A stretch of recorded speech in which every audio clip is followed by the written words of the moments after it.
তো বন্ধুসকল Priyanka চোপ্ৰাৰ heads of ষ্টেটৰ পাছত এখন মুভি আহিছে যাৰ নাম হৈছে দ্য ব্লফ, যি নেকি এমাজন প্ৰাইমত ডাইৰেক্ট কৰি দিছে। হিন্দীত একদম বহুত বঢ়িয়া হিন্দী কোৱালিটি আছে আৰু মই চাই দিলো। বলক আপোনালোকৰ আগত মই কথা পাতো এই চিনেমাখনৰ বিষয়ে। আপোনালোকে যদি একশ্যন বিচাৰে তেতিয়াহ'লে এই ভিডিঅ'টো শেষলৈকে চাব পাৰে, আৰু যদি এটা দামদাৰ কাহিনী বিচাৰে তেতিয়াহ'লে আপোনালোকে স্কিপ কৰিব পাৰে, কাৰণ এইখন মুভি একশ্যনেৰে পৰা ভৰপূৰ মুভি, কিন্তু ইয়াৰ ষ্টৰীটো বহুত বেছি দামদাৰ নহয়। তো বন্ধুসকল স্বাগতম জনাইছো মোৰ চেনেল আছামিজ ৰিভিউৱাৰলৈ, আৰু বলক বেছি দেৰি নকৰি ভিডিঅ'টো আৰম্ভ কৰোঁ। চিনেমাখন চাবলৈ হ'লে আপোনালোকক 1 ঘণ্টা 40 মিনিট সময় এখন দিব লাগিব, য'ত নেকি আপোনালোকে ফেমিলিৰ লগতো এইখন চিনেমা চাব পাৰে। বাট এটা কথা ইয়াত ৰিস্ক লৈ চাব লাগিব যে ইয়াত চিনেমাখনত একশ্যন কিন্তু একদম পুৰা আপোনালোকক ব্ৰুটেলিটি দেখিবলৈ পাব, আৰু সেই ব্ৰুটেলিটি আছে কাৰণে আপোনালোকে চিনেমাখন নিজৰ ৰিক্সত চাব। বাট বেলেগ ধৰণৰ অপশ্যনছ টাইপ ইয়াতে চিন আপোনালোকে নাপাব।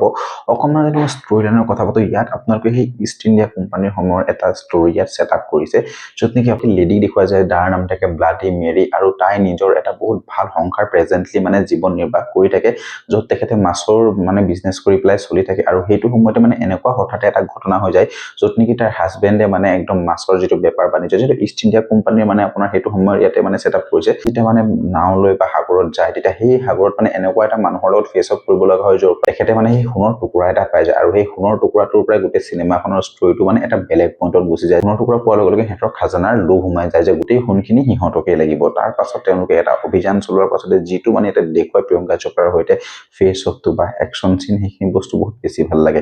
আৰু শেষত গৈ আপোনালোকে কি হ'ব সেইটো বস্তু চাবলৈ হ'লে গোটেই চিনেমাখন চাব লাগিব। চিনেমাখন কাৰ্ল আৰবান আৰু প্ৰিয়ংকা চোপ্ৰাৰ দুটাৰ ফেচ অফৰ মাজতে ঘূৰি থাকে। তাৰ মাজতে বহুত বেছি টুইষ্ট এণ্ড টাৰ্মছ যদি আপোনালোকে ভাবিছে, তেনেহ'লে আপোনালোকে তেনেকুৱা ইয়াত একো নাপায়। তো অকল আপোনালোকে একশ্যনৰ কাৰণে আপোনালোকে এইখন চিনেমা এনজয় কৰিব পাৰে, কিন্তু কাহিনীটো বহুত বেছি প্ৰেডিক্টেবল হৈ যায়। প্ৰথমৰ পৰাই আপোনালোকে গমেই পাই যায় শেষত গৈ কি হ'ব, কিন্তু তাৰ এটা বেক ষ্টৰী থাকে, যিটো আপোনালোকৰ কাৰণে অকণমান হয়তো এটা টুইষ্ট আহিব পাৰে যে বেক ষ্টৰীটো কেনেকৈ কি হ'ল, সেইখিনি বস্তুত আপোনালোকে গম পাব। বাকী কেৰেক্টাৰ ডেভেলপমেণ্টটো ইমান ষ্ট্ৰং নহ'ল যে আপোনালোকে মানে বহুত বেছি ইম'চনেলি কানেক্ট হ'ব। মানে এনেকুৱা হয় যে কোনোবা যদি মৰিও যায় বা কিবা ঘটনাও ঘটে, সেই বস্তুটোৰ লগত আপোনালোকে ইম'চনেলি কানেক্টেড নহয় বা দুখ নালাগে।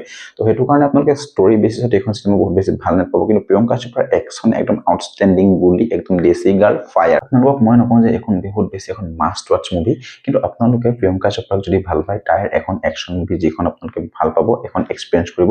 হেডছ অফ ষ্টেটখনতকৈ কিন্তু এইখন মুভি ভাল। কিন্তু ট্ৰেইলাৰ বা টিজাৰ যেতিয়া আহিছিলে, কিন্তু সেই বস্তু মতে যেনেকৈ এক্সপেক্টেশ্যনছটো ৰাখিছিলোঁ চিনেমাখনৰ, মই তেনেকৈ নাপালোঁ। হিন্দী ডাবিংটো বহুত ভাল হৈছে, আৰু কমেডিটো তেনেকৈ নাই, একদম চিৰিয়াছ মুভি, গ্ৰিপিং হৈ যায়, যেনেকৈ ফেমিলি এখন মানে ফেমিলি ফ্ৰেণ্ডলি মুভি এখনেই হয় ইয়াতে। বাট ব্ৰুটেলিটিৰ ক্ষেত্ৰত আপোনালোকে অকণমান চাই ল'ব লাগিব যে এইটো সৰু বাচ্ছাৰ লগত যাতে চাব পৰা নহয়। বাকী আপোনালোকে চিনেমাখন চালে নাই কমেণ্ট কৰি জনাই দিব, আৰু যদি ভিডিঅ'টো ভাল পাইছে তেনেহ'লে লাইক কমেণ্ট শ্বেয়াৰ কৰি দিব। তো লগ পাইছোঁ নেক্সট ভিডিঅ'ত। আজিলৈ বাই বাই।